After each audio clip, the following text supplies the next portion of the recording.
Hello everyone. You might have seen these kind of cylindrical fluorescent tube light starters in your childhood days. In this video, we are making a fire alarm, so let's open a starter and see what's inside. Here you can see a bulb. Carefully remove the bulb from the assembly of the starter and dispose the other parts. The bulb has two terminals, but they are not polarized. The bulb has two metal strips. When the bulb is heated, the metal strips expand and they make contact with each other. Thus, electrical conductivity is achieved. The end terminals of the bulb is inserted into the female socket of a male to female jumper wire.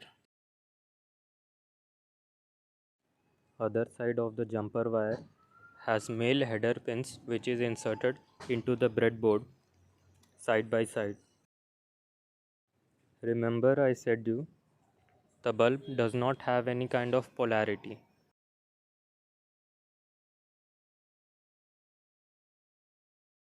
Press fit a 5-volt buzzer connecting the upper and lower part of the breadboard in such a way that the anode of the buzzer is connected to any one part of the starter bulb.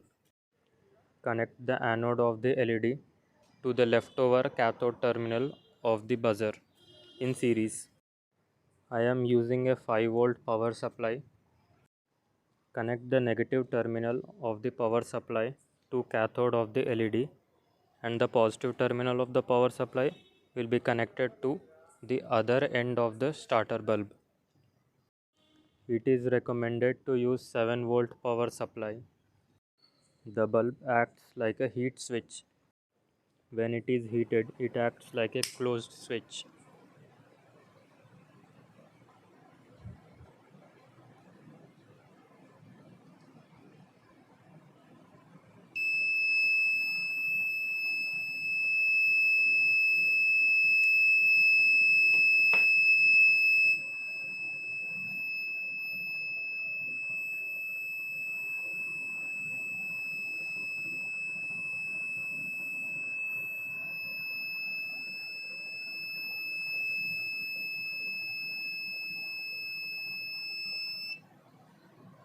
You can use it multiple times.